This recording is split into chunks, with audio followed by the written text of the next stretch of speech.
थक गई हो ना बेटा? वो सानिया बेटा, मुझे तुमसे एक बात कहनी थी। कहिए। आज मैंने सईफा बीबी और अनस बाबा को आपस में बात करते सुना और वो तुम यहाँ क्या कर रही हो? वो सानिया बेटा अभी ऑफिस से आई ना थकी हुई, तो मैंने सोचा उसका सर दबा दूं, इसलिए मैंने सानिया का सर दबाने के लिए तुम्हें इस घर में नहीं रखा हुआ। याद है ना तुम्हें? बहुत सारे काम है इस घर में। जी याद है। जाओ।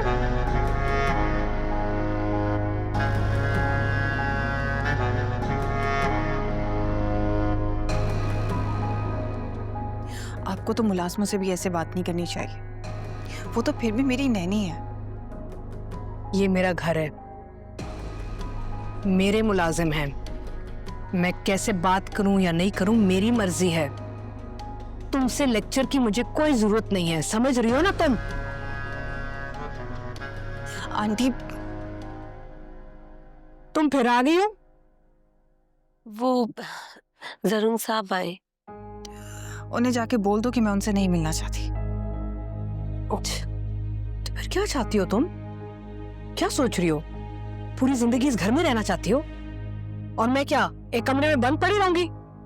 नो वे, ये मेरा घर है, तुम यहाँ नहीं रह सकती। ये घर मेरा भी है और मेरे डैड का भी। भूल रही हो, तुम्हारा डैड जो है ना, अब इस दुनिया में नहीं रहा। वैसे ही बिजनेस पे तो कब्जा कर लिया तुमने, अब रह क्या गया है? एक घर ही तो है जो मेरे पास है। मैं उस कंपनी को सिर्फ अनस के आने तक संभाल रही हूँ, और डैड ने आपके साथ और अनस के साथ कोई ज्यादती नहीं की आंटी। ज्यादती नहीं हुई? तुम्हारा तो कोई हक ही नहीं बनता, ये बिजनेस तो मेरे बेटे का है, it's got nothing to do with you. लेकिन बस बैठ गई हो तुम कब्जा करके। खैर, उसकी तो बाद में देखी जाएगी। फिलहाल तो अगर तुम अपने शौहर के साथ घर नहीं जाना चाह रही ना, तो तुम मेरे घर में भी नहीं रह सकती। I need you to get out. Do you understand?